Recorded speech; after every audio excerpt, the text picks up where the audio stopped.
எப்படி இருக்கு அவரோட ஆட்சி?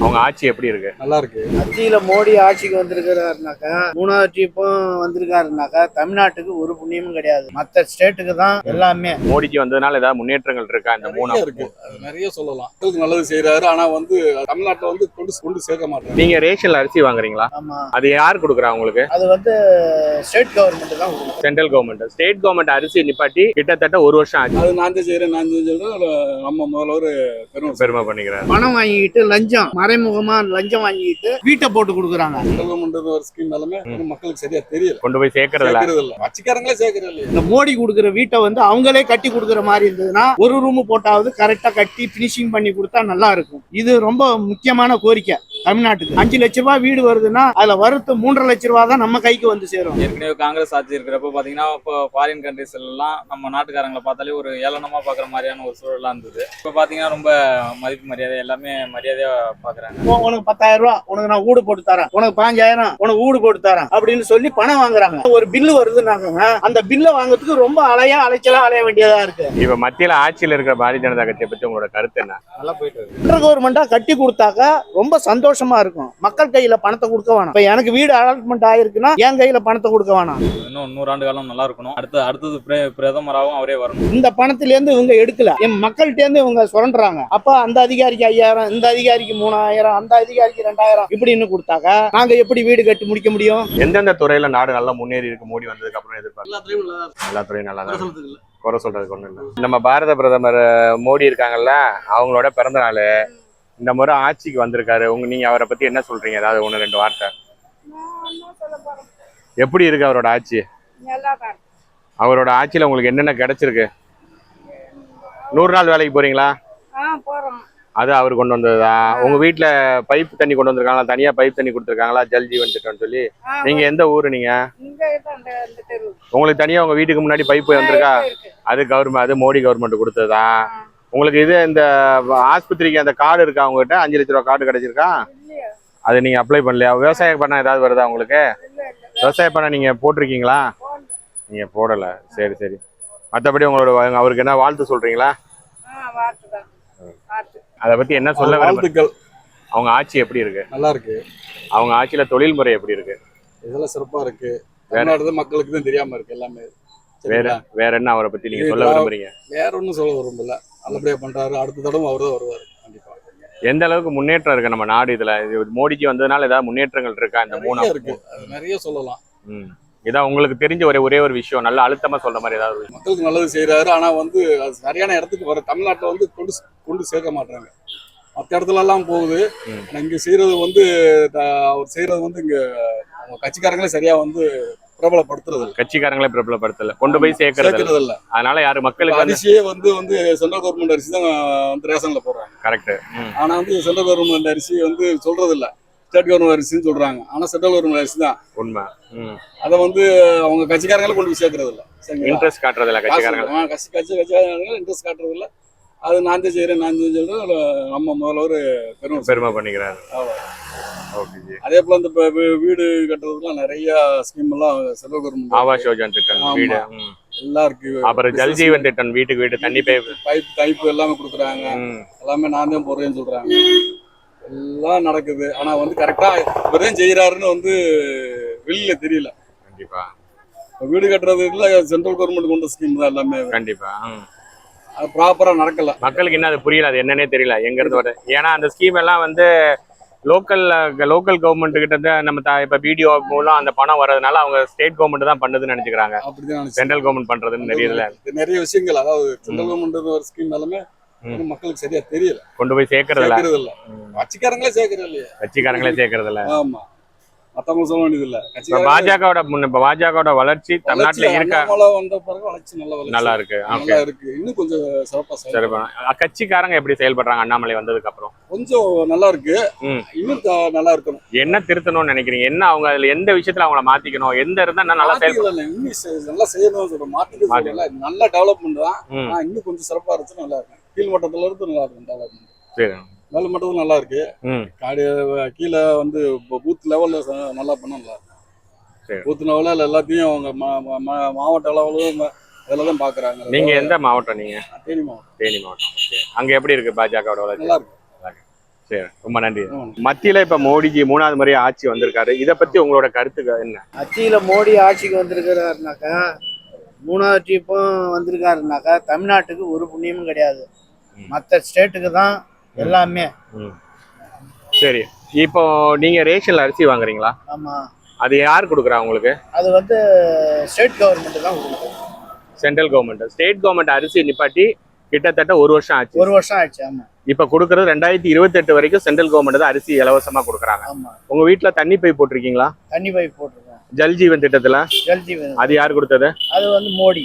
அது சென்ட்ரல் கவர்மெண்ட். அப்புறம் நீங்க இந்த இது வச்சிருக்கீங்களா, கார்டு, ஹெல்த் இன்சூரன்ஸ் கார்டு வச்சிருக்கீங்களா? ஹெல்த் இன்சூரன்ஸ் கார்டு கிடையாது. நீங்க அப்ளை பண்ணல? அப்ளை பண்ணல. சரி, அது ஒரு கார்டு, 5 லட்ச ரூபா கார்டு. இந்த மாதிரி நிறைய திட்டங்கள் கொண்டு வந்திருக்காங்க.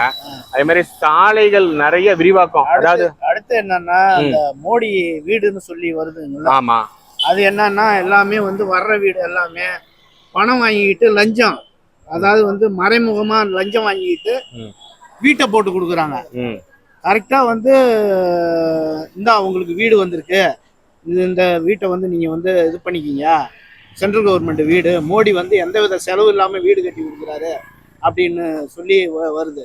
அதை என்ன பண்றாங்கன்னாக்கா, கரெக்டா வந்து அவங்க அதை யூஸ் பண்ணிக்கிட்டு ஒரு வீட்டுக்கு 10,000 5,000 இது மாதிரி. அப்புறம் இடையில இருக்கிற தரகர்கள், வீடியோ ஆஃபீஸில், ஆடியோ ஆஃபீஸில் அவங்கெல்லாம் வந்து நிறையா இந்த தரகர்கள் வந்து பணத்தை எல்லாம் பஞ்சாயத்து பிரசிடண்டாக அவன் எல்லாமே கொஞ்சம் கொஞ்சமாக அமைக்கிட்டு கடைசியாக வீடே கட்டி முடிக்க முடியாத சூழ்நிலையாக ஆயிடுது.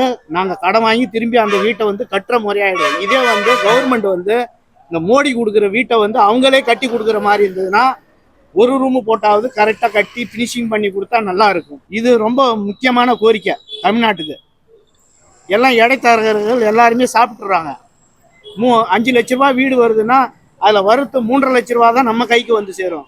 அதில் எல்லாமே செலவு அவங்க கேட்ட கொட்டேஷன் பிரகாரம், டிராயிங் பிரகாரம் போட போனாக்கா எங்கள் வீட்டை, எங்கள் இடத்த விற்கணும், எங்கள் நிலத்தை விற்கணும். இந்த வீடு திட்டம் மட்டும் அவங்களே போட்டு கொடுத்தாங்கன்னா, அவங்களே இவ்வளோதான் அப்படின்னு அவங்களே கட்டி வீடு இருக்கு. முன்னாடி தொகுப்பு வீடு கட்டி கொடுத்த மாதிரி கவர்மெண்ட்ல முன்னாடி இந்த தவறுக்கு காரணம் மக்களா இல்ல அரசாங்க ஊழியரா? அரசாங்க ஊழியர் தான் இதுக்கு காரணம். அரசாங்க ஊழியர்னாக்கா அங்கேருந்து தான் வருது, நேரா வந்து பிரசிடென்ட்டுக்கு வருது. அவங்க வந்து என்னன்னாக்கா பணம் வாங்கிக்கிட்டு இந்த வீட்டை வந்து உனக்கு 10,000 ரூபா, உனக்கு நான் வீடு போட்டு தரேன், உனக்கு 5,000, உனக்கு வீடு போட்டு தரேன் அப்படின்னு சொல்லி பணம் வாங்குறாங்க. இது வந்து என்னன்னா அங்கங்க ஒரு பில்லு வருதுன்னாங்க, அந்த பில்லை வாங்குறதுக்கு ரொம்ப அலைச்சலா அலைய வேண்டியதா இருக்கு. அவரை பார்த்து கவனிச்சுட்டு போயேன், இவரை பார்த்து கவனிச்சுட்டு போயேன் அப்படின்றாங்க. யாரை பார்த்து கவனிக்கணும்? சென்ட்ரல் கவர்மெண்ட் பணத்துக்கு இவங்களுக்கு சம்பளம் கொடுக்குறாங்களா இல்லையா? அதை தான் நான் சொல்ல வரேன். இந்த வீடு பிரச்சனை மட்டும் சென்ட்ரல் கவர்மெண்டா கட்டி கொடுத்தாக்கா ரொம்ப சந்தோஷமா இருக்கும். மக்கள் கையில பணத்தை கொடுக்க வேணாம். இப்போ எனக்கு வீடு அலாட்மெண்ட் ஆகிருக்குன்னா என் கையில பணத்தை கொடுக்க வேணாம். அதாவது வந்து சென்ட்ரல் கவர்மெண்ட்டே இடத்த காமிப்போம், கட்டி கொடுத்துட்டாங்கன்னா ஒரு ரூமும் கூட ஃபினிஷிங் அந்த வீட்டு அந்த அமௌண்ட்டுக்கு தகுந்த மாதிரி இருந்தாலும் பண்ணி கொடுத்தாலுமே போதும். இதாங்க இது கோரிக்கை. இது வந்து இந்த அரியலூர் மாவட்டம் இல்லைங்க, எல்லா டிஸ்ட்ரிக்ட்லயுமே நடக்குது தமிழ்நாட்டில். பரவாயில்ல, ஒவ்வொரு தாலுகா ஆஃபீஸ்லையும் போங்க, ஒவ்வொரு யூனியன் ஆஃபீஸ்லையும் போங்க, எவ்வளவு பிரச்சனைகள் திரும்ப வருது. நீங்க இந்த மோடி திட்டத்துல ஏதாவது வீடு அப்ளை பண்ணிருக்கீங்க? வீடு வந்து பக்கத்துல எங்க சித்தப்பா மற்றவங்க எல்லாம் அப்ளை பண்ணியிருந்தாங்க. எல்லாம் ஃபோர்ஜரி தாங்க. ஆக்சுவலி சென்ட்ரல் கவர்மெண்ட் இந்த ஸ்கீமை கொண்டு வந்ததே எதுக்குன்னு கேட்டீங்கன்னா, மக்கள், அதாவது ஆபீசர்கிட்ட போய் பணம் வாங்கக்கூடாது, அவங்கவுங்க அக்கௌண்ட்ல டைரக்டா போகணும் அப்படிங்கிறதுக்கு தான் இந்த ஸ்கீமே கொண்டு வந்தாங்க. அதாவது இப்ப பேஸ்மெண்ட் போட்டா ஒரு அமௌண்ட், பில்லர் போட்டா, அப்புறம் ரூஃப் ஓட்டணும் அப்படின்னு ஒவ்வொரு கட்டமா செக் வந்து கவர்மெண்ட் வந்து பாஸ் பண்ணுது. அதுவும் அந்த இடத்துக்கு வந்து இந்த ஜிபிஎஸ் மேப்ல அந்த இடத்த போட்டோ எடுத்துதான் அதை கிளியர் பண்ணாங்க. அதெல்லாம் கரெக்டா தான் கவர்மெண்ட் பண்றாங்க. அதெல்லாம் இங்க இருக்கிற அதிகாரிகள் அந்த பில்ல லேட் பண்றாங்க. இது அமௌண்ட் வந்து லஞ்சம் போனாக்கதான் அமௌண்ட் பாஸ் பண்றாங்க. இந்த பணத்துல இருந்து இவங்க எடுக்கல, என் மக்கள்கிட்ட இருந்து இவங்க சுரண்டுறாங்க. அப்ப அந்த அதிகாரிக்கு 5,000, இந்த அதிகாரிக்கு 3,000, அந்த அதிகாரிக்கு 2,000 இப்படின்னு கொடுத்தாக்கா நாங்க எப்படி வீடு கட்டி முடிக்க முடியும்? இதான் உண்மையான கோரிக்கை தமிழ்நாட்டை பத்தி. உங்களுக்கு நன்றினா, ரொம்ப நன்றி. உங்களோட கோரிக்கை கண்டிப்பா மேல கொண்டு போகணும். கண்டிப்பா இன்னைக்கு வந்து பாரத பிரதமர் நரேந்திர மோடிஜி அவங்களோட பிறந்த நாள். உங்களுடைய அபிப்பிராயம்? வாழ்த்துக்கள். நமக்கு அந்த அளவு அரசியல் தெரியாது. சரி, இப்ப மத்தியில ஆட்சியில் இருக்கிற பாரதிய ஜனதா கட்சியை பத்தி உங்களோட கருத்து என்ன? நல்லா போயிட்டு இருக்கு. சரி, நீங்க டிஜிட்டலைஸ் வச்சிருக்கீங்க, இந்த டிஜிட்டலைஸ்ல கொண்டு வந்ததே மோடி கவர்மெண்ட் தான். இதை பத்தி உங்களோட இதனால எந்த அளவுக்கு நீங்க பயனடைக்கிறீங்க? சந்தோஷமா தான் இருக்கு. சரி, நம்ம அதனாலே 10 வியாபாரம் மிஸ் ஆகுது. அந்த கார்டு இல்லைன்னா 10 பேர் போயிடுறாங்க காசு இல்லைன்னா. அது இல்லைன்னா போயிடுறாங்க. ம். அது இருக்கிறதோட நம்ம கொஞ்சம் சௌகரியமா இருக்கு. டிஜிட்டலைஸ்னால நல்லா இருக்கு, யூபி யூஸ் பண்றதுனால நல்லா இருக்குங்கிறீங்க, நல்ல ஒரு முன்னேற்றம் இருக்குங்கிறீங்க. மற்றபடி இப்ப விலைவாசி இதை பத்தி உங்களோட கருத்து கணிப்பு என்னன்னா? விலைவாசிலாம் சூழ்நிலைக்கு எல்லாமே காய்கறிலேருந்து இது எல்லாமே அதிகமாக தானே. 3வது முறையாக இப்ப நமது பாரத பிரதமர் திரு நரேந்திர மோடிஜி அவங்க பதவி ஏற்றிருக்காங்க. இதை பத்தி உங்களோட கருத்து என்னன்னு சொல்லுங்க. ஏற்கனவே இருந்த 2 முறையா நல்லா ஆட்சி புரிஞ்சதுனால இப்போ 3வது முறை பதவியேற்றிருக்காங்கன்னு நாங்கள் நம்புறோம். முன்னாடி இருந்த காங்கிரஸ் ஆட்சிக்கும் இப்ப இருக்க பிஜேபிக்கும் உங்களோட என்ன வித்தியாசம் தெரியுது, என்ன முன்னேற்றங்கள் இருக்கு? ஏற்கனவே காங்கிரஸ் ஆட்சி இருக்கிறப்ப பார்த்தீங்கன்னா இப்போ ஃபாரின் கண்ட்ரிஸ் எல்லாம் நம்ம நாட்டுக்காரங்களை பார்த்தாலே ஒரு ஏளனமாக பார்க்குற மாதிரியான ஒரு சூழலாக இருந்தது. இப்போ பார்த்தீங்கன்னா ரொம்ப மதிப்பு மரியாதை எல்லாமே மரியாதையாக பார்க்குறாங்க. இப்போ இந்த பாஜக ஆட்சி வந்ததுக்கு அப்புறம் எந்தெந்த துறைகள்ல மிகப்பெரிய முன்னேற்றம் கண்டுள்ளது நாடு? பாதுகாப்பு, தொழில்துறை, வர்த்தகம் எல்லாத்துலேயுமே ஓரளவு சிறப்பாக செயல்பட்டு இருக்காங்க. இன்னைக்கு மோடிஜியோட பிறந்த நாள், உங்களுடைய வாழ்த்துக்கள் என்ன? அவர் இன்னும் எப்படி சொல்றது, இன்னும் 100 ஆண்டு காலம் நல்லா இருக்கணும். அடுத்தது பிரதமராகவும் அவரே வரணும் மறுபடியும். எப்படி இருக்க ஆட்சி நல்லா போகுதா, இல்ல கடந்த 2 முறை இருந்தாரு இப்ப 3வது முறை வந்திருக்காரு, இதை பத்தி உங்களோட அபிப்பிராயம் என்ன? ஏன்னா நீங்க தேர்தலில் ஓட்டு போட்டிருப்பீங்க, அது யாருக்கு ஓட்டு போட்டாலும் உங்களோட அபிப்பிராயம் என்ன அப்படிங்கிறதுக்கு. நாடு முன்னேற்றத்துல இருக்கு. நாடு முன்னேற்றம் எந்தெந்த துறையில நாடு நல்லா முன்னேறி இருக்கு மோடி வந்ததுக்கு அப்புறம் எதிர்பார்க்குறீங்க? எல்லா துறையும் நல்லா இருக்கு. எல்லா துறையும் நல்லா தான் இருக்கு. சொல்றதுக்கு இல்ல. குறை சொல்றதுக்கு ஒண்ணும் இல்லை. இந்த டிஜிட்டல் இந்தியா பத்தி உங்களுக்கு என்ன செய்யறது, இந்த யூபிஐ பரிவர்த்தனை பத்தி அது உங்களோட கருத்து என்ன? அது நல்லதா எப்படி? டிஜிட்டல் வந்து அது பெரும்பாலும் வந்து எல்லாருமே நல்லதுதான். எல்லாம் விரும்புறாங்க. சரி, ஏன்னா இன்னைக்கு சாதாரண ஒரு டீ கடையில இருந்து ஒரு கரும்சார் கடையில இருந்து எல்லா கடைக்கும் அது வந்துருச்சு அந்த இது. அதை பத்தி உங்களோட கருத்து அது சரியா? நல்ல கருத்து. மக்கள் பையில பாக்கெட்ல பணம் வச்சுட்டு போகாம மொபைல்லே முடிக்கிறது நல்ல விஷயம். வந்து ஒரு பழைய திருந்துச்சா கூட என்கிட்ட வந்து இது ஜிபே பண்ணிட்டு போறாங்க. ஓகே, நல்ல விஷயம் தான். அப்படி ஓகே, நன்றிண்ணா.